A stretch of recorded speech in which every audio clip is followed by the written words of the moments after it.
Shalom Bapak Ibu yang dikasihi Tuhan. Sungguh bersuka cita dan bersyukur kalau hari ini kita ada bersama-sama dengan keluarga kita. Kita bersama-sama beribadah bersama dengan keluarga kita. Firman Tuhan berkata, inilah kasih itu. Bukan kita yang telah mengasihi Allah, tetapi Allah yang telah mengasihi kita dan yang telah mengutus anaknya sebagai pendamaian bagi dosa-dosa kita. Mari kita akan bersama-sama masuk di dalam ibadah kita. Kita akan bersama-sama menyiapkan hati kita. Kita datang kepada Tuhan dengan kesungguhan hati kita, menyembah Dia di dalam kasih Tuhan. Dalamnya kasih-Mu Bapa.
Di Di dalam nama-Mu yang kudus kami berdoa. Haleluya. Amin.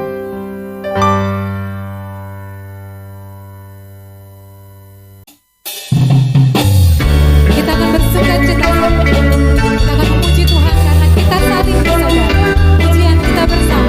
Bertemu dalam kasih.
Firman Tuhan saat ini akan disampaikan oleh Pendeta Stefanus Juhari.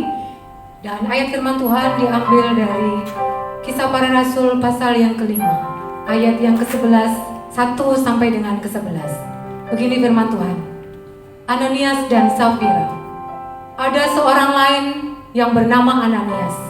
Ia beserta istrinya Safira menjual sebidang tanah. Dengan setahu istrinya, ia menahan sebagian dari hasil penjualan itu dan sebagian lain dibawa dan diletakkannya di depan kaki rasul-rasul.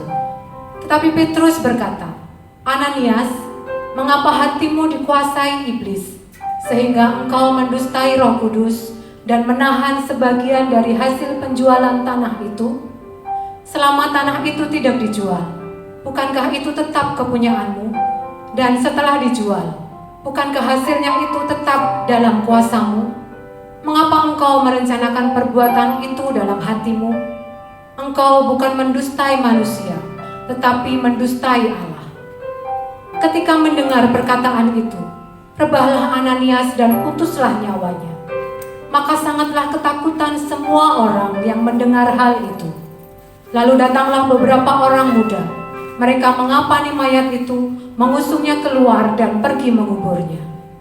Kira-kira 3 jam kemudian, masuklah istri Ananias, tetapi ia tidak tahu apa yang telah terjadi. Kata Petrus kepadanya, katakanlah kepadaku, dengan harga sekiankah tanah itu kamu jual? Jawab perempuan itu, betul sekian.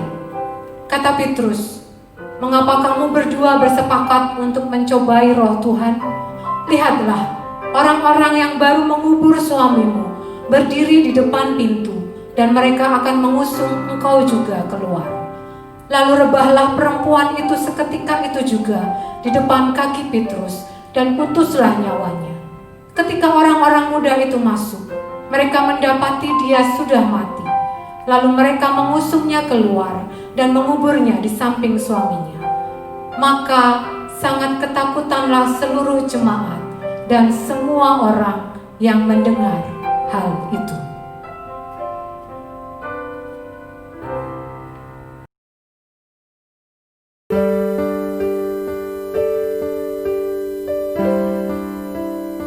Saat ini kita akan bersama-sama mendengarkan firman Tuhan. Kita akan menyiapkan hati kita, pujian kita bersama. Kami datang di hadirat-Mu Tuhan.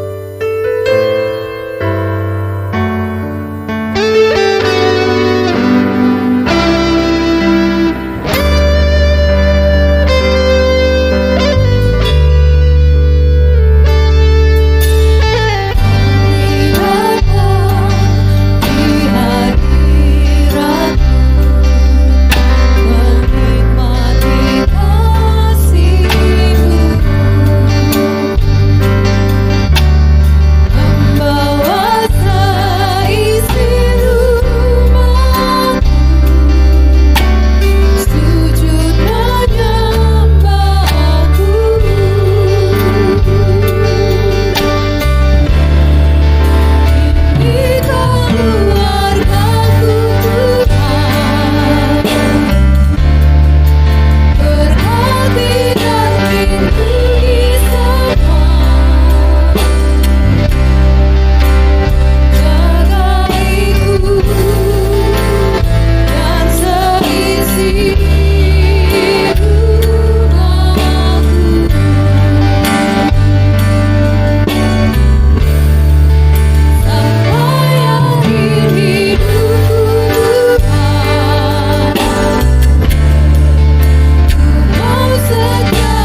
Shalom Bapak Ibu dan Saudara yang dikasihi Tuhan.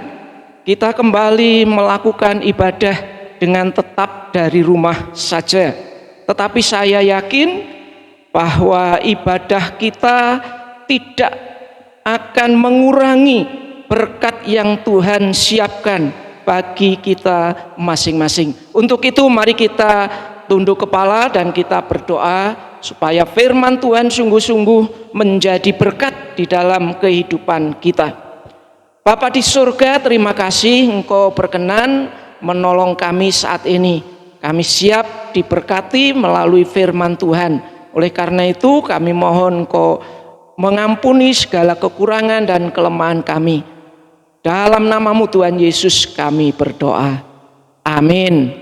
Bapak, Ibu, dan Saudara yang dikasihi Tuhan, pada kesempatan ini saya menyampaikan firman Tuhan dengan satu judul, keluarga yang melayani tetapi tidak masif. Ya, keluarga yang melayani tapi tidak masif. Saya mengambil dari Kisah Para Rasul pasal yang kelima ayat 1 sampai dengan 11. Kisah Para Rasul pasal 5 ayat 1 sampai ayat yang ke-11. Firman Tuhan demikian. Ada seorang lain yang bernama Ananias. Ia beserta istrinya Safira menjual sebidang tanah. Dengan setahu istrinya, ia menahan sebagian dari hasil penjualan itu dan sebagian lain dibawa dan diletakkannya di depan kaki rasul-rasul. Tetapi Petrus berkata, Ananias, mengapa hatimu dikuasai iblis sehingga engkau mendustai Roh Kudus dan menahan sebagian dari hasil penjualan tanah itu? Nah, Bapak, Ibu, dan Saudara yang dikasihi Tuhan, saya membaca dari ayat 1 sampai dengan ayat yang ketiga, ayat 1 sampai dengan ayat yang ketiga, tetapi perikopnya itu adalah ayat 1 sampai dengan ayat yang ke-11 mengenai Ananias dan Safira di dalam perikop tersebut. Nah, Bapak, Ibu, dan Saudara yang dikasihi Tuhan, keluarga yang melayani tetapi tidak masif. Ini dialami, ini dilakukan, ini terjadi pada keluarga Ananias. Nah, seperti apa keluarga yang melayani? Seperti tadi saya katakan bahwa Ananias dan Safira adalah satu keluarga, suami istri yang rupanya sempat mengambil bagian dalam pelayanan. Dikatakan dalam ayat yang pertama itu ada seorang lain yang bernama Ananias. Ia beserta istrinya Safira menjual sebidang tanah. Dengan setahu istrinya, ia menahan sebagian dari hasil penjualan itu dan sebagian lain dibawa dan diletakkannya di depan kaki rasul-rasul. Ananias adalah kepala rumah tangga, kepala keluarga. Ananias dari bahasa Yunani dan dalam bahasa Ibrani disebutkan Hananya, yang berarti Tuhan telah mengampuni. Dia adalah seorang suami.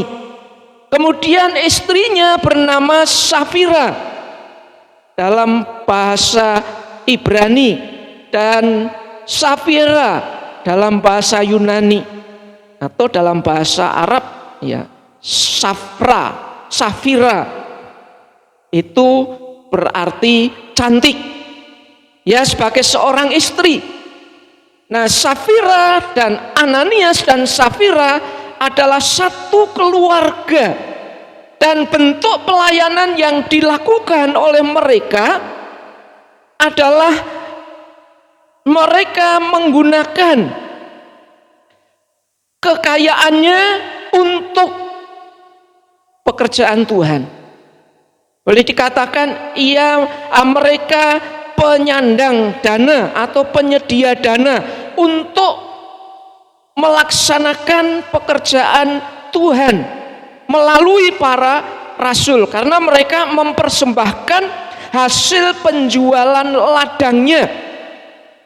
Hasil penjualan ladangnya itu juga dilakukan oleh orang-orang lain di dalam pasal yang keempat mulai ayat yang ke-32 kemudian 34 sampai 37. Mereka ada yang menjual hartanya lalu menyerahkan kepada para rasul untuk melaksanakan pelayanan pekerjaan Tuhan di tengah-tengah bangsa tersebut. Nah, Bapak, Ibu dan Saudara yang dikasihi Tuhan, kemudian kita perlu melihat ketidakmasifan pelayanan yang dilakukan oleh Ananias dan Safira. Ketidakmurnian, ketidaktulusan dalam pelayanan yang dikerjakan oleh Ananias dan Safira. Kalau tadi saya mengatakan dalam ayat sebelumnya, yaitu pasal 4 ayat 34 sampai dengan 37, di sana ada orang-orang keluarga yang menjual miliknya kemudian diserahkan kepada para rasul. Coba kita lihat di dalam ayat 34 sampai 37. Dikatakan di sana, sebab tidak ada seorang pun yang berkekurangan di antara mereka, karena semua orang mempunyai tanah, yang mempunyai tanah atau rumah menjual kepunyaannya itu, dan hasil penjualan itu mereka bawa dan mereka letakkan di depan kaki rasul-rasul, lalu dibagi-bagikan kepada setiap orang sesuai dengan keperluannya. Demikian pula dengan Yusuf yang oleh rasul-rasul disebut Barnabas, artinya anak penghiburan, seorang Lewi dari Siprus. Ia menjual ladang miliknya, lalu membawa uangnya itu dan meletakkannya di depan kaki rasul-rasul. Nah, itulah rupanya yang membuat Ananias dan Safira terlibat di dalamnya. Nah, karena ketidakmasifan, saya menggunakan atau saya menyebutkan bahwa apa yang dilakukan oleh Ananias dan Safira itu hanya ikut-ikutan. Elailu kalau bahasa Jawa. Jadi tidak sesungguh-sungguhnya. Jadi tidak menggunakan hartanya atau hasil penjualan ladang yang sudah dijualnya itu dengan sungguh-sungguh. Jadi ketidakmasifan pelayanan yang dilakukan oleh Ananias dan Safira itu adalah hanya ikut-ikutan saja karena orang lain melakukan itu, lalu mereka juga melakukan. Nah, ini hal yang sungguh memprihatinkan. Kalau kita menggunakan kekayaan kita untuk melayani Tuhan hanya karena ikut-ikutan, karena orang lain melakukan lalu kita juga ikut melakukan, tidak ada artinya. Tidak akan menjadi berkat di dalam kehidupan kita. Nah, di samping hanya ikut-ikutan saja, mungkin juga Safira, Ananias ingin ingin disanjung oleh orang-orang lain yang ada di sekelilingnya. Mereka lebih senang dinilai baik oleh orang-orang lain, oleh masyarakat di sekitarnya. Jadi mendapatkan wah dari sesamanya itu sudah cukup. Padahal Tuhan memberikan pengajaran kepada kita, kalau kita memberi dengan tangan kanan, diusahakan supaya tangan kiri tidak mengetahui. Dalam Injil Matius pasal yang ke-6 ayat yang ke-2 dikatakan, jadi apabila engkau memberi sedekah, Janganlah engkau mencanangkan hal itu seperti yang dilakukan orang munafik di rumah-rumah ibadat dan di lorong-lorong supaya mereka dipuji orang. Aku berkata kepadamu, sesungguhnya mereka sudah mendapat upahnya. Tetapi jika engkau memberi sedekah, janganlah diketahui tangan kirimu apa yang diperbuat tangan kananmu. Hendaklah sedekahmu itu diberikan dengan tersembunyi, maka Bapamu yang melihat yang tersembunyi akan membalasnya kepadamu.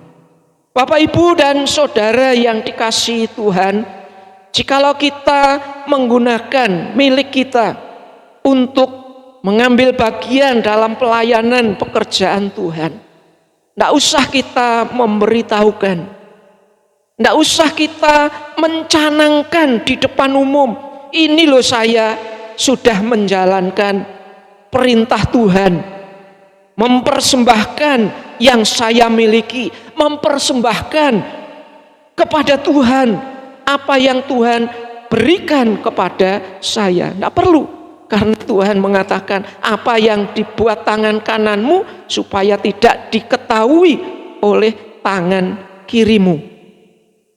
Kemudian yang berikutnya kita perhatikan bahwa ketidakmasifan pelayanan yang dilakukan oleh Ananias dan Safira itu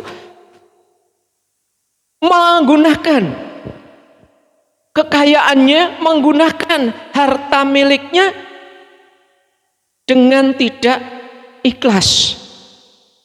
Perhatikan dalam ayat berikut. Dengan setahu, perhatikan di situ. Dengan setahu istrinya, ia menahan sebagian dari hasil penjualan itu, dan sebagian lain dibawa dan diletakkannya di depan kaki rasul-rasul. Tidak ikhlas, karena yang lain membawa hasil penjualan rumah, tanah, atau miliknya itu semua tanpa kecuali kepada para rasul. Tetapi Ananias dan Safira mengambil sebagian, lalu yang sebagian diserahkan kepada para rasul. Nah, ini ketidakikhlasan yang dimiliki oleh Ananias dan Safira di dalam pelayanannya kepada Tuhan, pengabdiannya kepada Tuhan. Lalu yang terakhir adalah kompromi dengan ketidakbenaran. Jadi ketidakmurniannya dalam pelayanan itu mereka kompromi dengan ketidakbenaran. Dalam ayat yang tadi sudah saya baca, di sana dikatakan bahwa setelah mereka menjual hasil tanah itu diserahkan sebagian kepada rasul, dan kemudian dikatakan bahwa itu adalah hasil penjualan seluruhnya. Ya, perhatikan dalam ayat yang ke-9 atau ayat yang ke-8 dikatakan di sana, kata Petrus kepadanya, kepada Safira, ya, istri Ananias itu, katakanlah kepadaku dengan harga sekiankah tanah itu kamu jual? Nah, jawab perempuan itu, betul sekian. Nah, inilah kondisinya. Jadi mereka kompromi, tetapi kompromi dengan ketidakbenaran. Sesuatu yang tidak benar sepakat mereka melakukan. Mestinya hasil penjualan itu sekian, dikatakan hanya sekian. Karena yang sebagiannya sudah diambil terlebih dahulu dan kemudian disimpan untuk dirinya sendiri. Sehingga tidak mengherankan kalau Petrus dengan kuasa Roh Kudusnya mengatakan, bukankah tanah itu adalah milikmu? Apakah kamu jual atau tidak, itu milikmu. Kenapa kamu mendustai Roh Kudus? Nah, Bapak, Ibu, dan Saudara yang dikasihi Tuhan, itulah kondisi Ananias dan Safira dalam mengambil bagian, yaitu melayani dengan hartanya. Tetapi pelayanannya tidak masif, tidak murni, dipenuhi dengan hal-hal yang tidak benar, dipenuhi dengan hal-hal yang tidak baik di hadapan saudara-saudara seiman, di hadapan para rasul, dan terlebih di hadapan Tuhan. Bapak, Ibu, dan Saudara yang dikasihi Tuhan, siapapun kita, keluarga ataupun pribadi, mari kita melayani dengan bentuk apapun, melalui tenaga kita, melalui kepandaian kita, bahkan melalui uang kita. Apakah itu uang hasil kerja kita? Apakah itu uang hasil dari milik atau penjualan milik kita, atau apapun, kita lakukan, kita pakai untuk melayani, tetapi dengan pelayanan yang masif, pelayanan yang murni, pelayanan yang tulus, yang jujur. Karena pelayanan yang masif akan mendatangkan kemuliaan bagi nama Tuhan. Bapak, Ibu, dan Saudara yang dikasihi Tuhan, saya percaya bahwa firman Tuhan ini akan menolong kita, memberikan semangat kepada kita untuk terus melayani, baik di tengah-tengah keluarga kita, di tengah-tengah jemaat, bersama-sama, baik kita secara pribadi maupun keluarga kita, di dalam pelayanan pekerjaan Tuhan. Perlu kita lakukan dengan kemurnian hati, kejujuran, ketulusan kita. Tuhan memberkati kita sekalian. Mari kita berdoa. Terima kasih ya Tuhan, Engkau berkenan memberkati kami, Engkau berkenan menolong kami, campur tangan di dalam kehidupan kami. Kami sebagai anak-anak-Mu, kami siap untuk melayani Tuhan.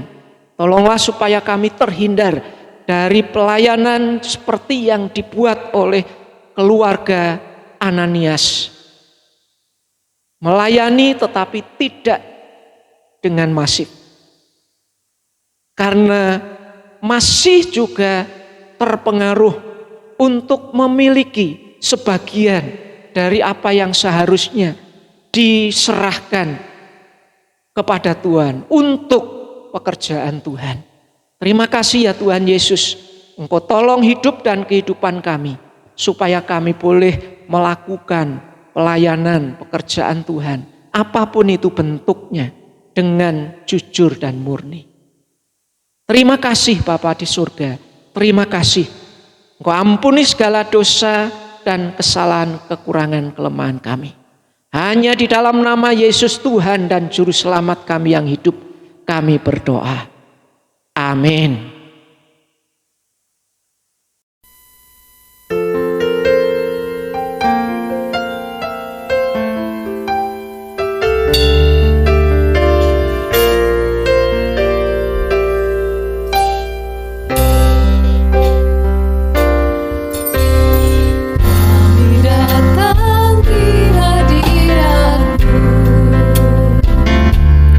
Dalam satu kasih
Bapak, Ibu, dan Saudara yang dikasihi Tuhan, mari kita bersama-sama masuk di dalam syafaat kita.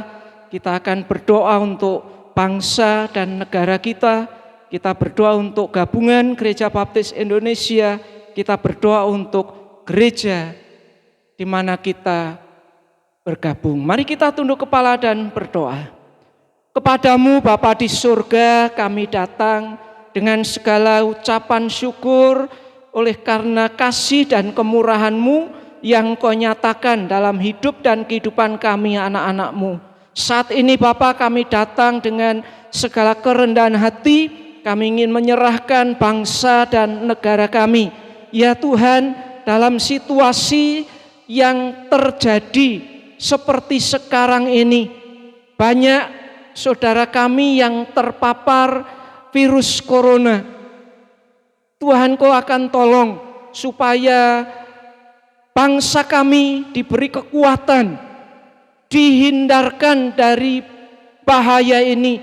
Tuhan, campur tangan dan pemerintah yang berusaha untuk menanggulangi bersama dengan seluruh lapisan masyarakat akan mampu menghentikan penyebaran COVID-19 yang saat ini masih saja merebak di bumi pertiwi ini.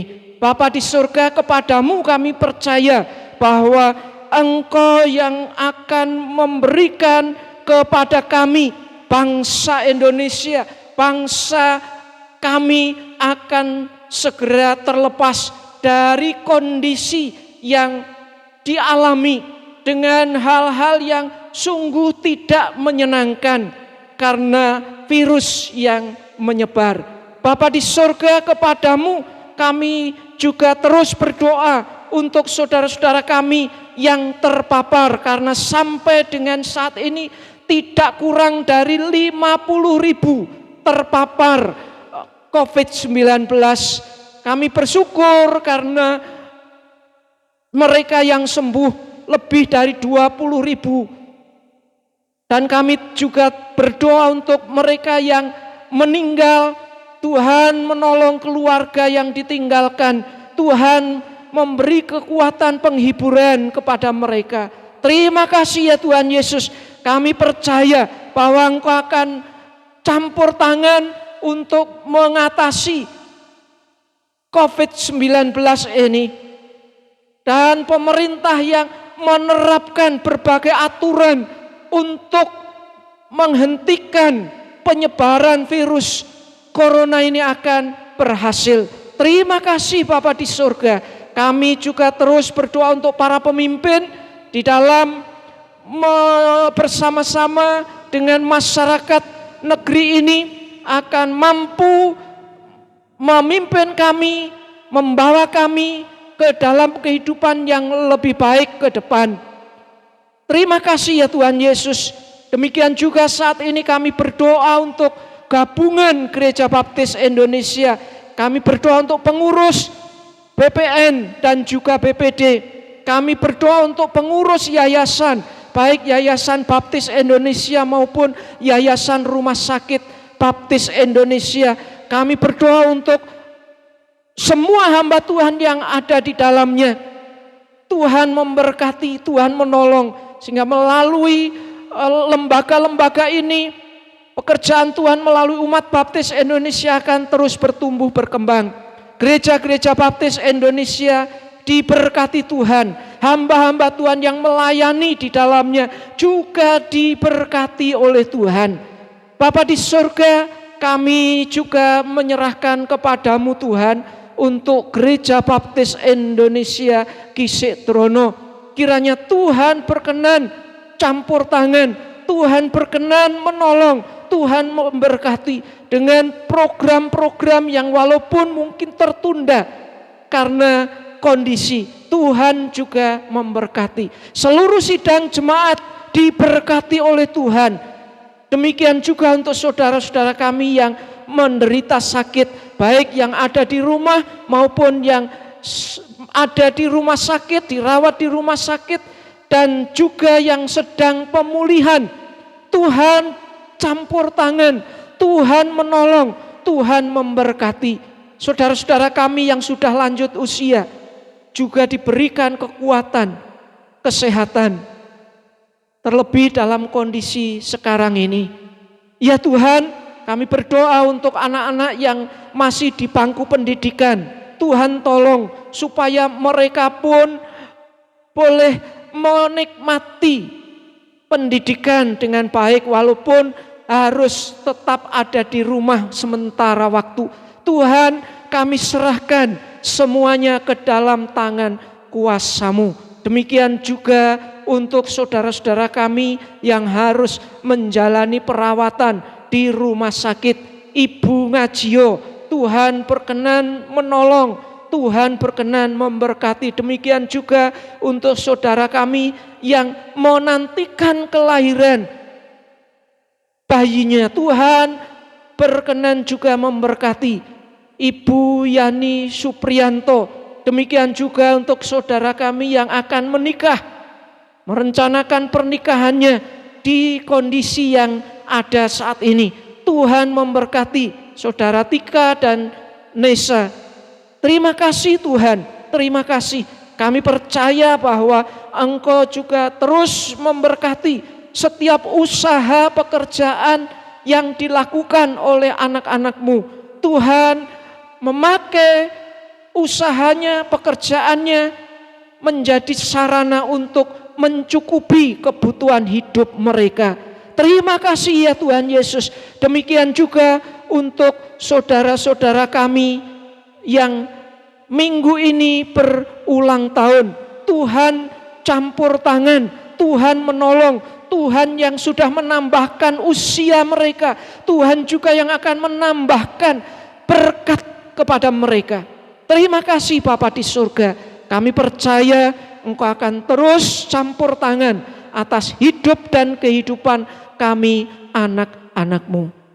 Bapa di dalam surga, selanjutnya kami juga menyerahkan saat kami mengakhiri ibadah kami. Tuhan, Engkau memberkati, Engkau menolong untuk aktivitas kami selanjutnya, baik dengan pekerjaan dan usaha apapun, baik yang dilakukan di rumah saja maupun di tempat lain. Diberkati Tuhan, ditolong oleh Tuhan, dijauhkan dari segala mara bahaya.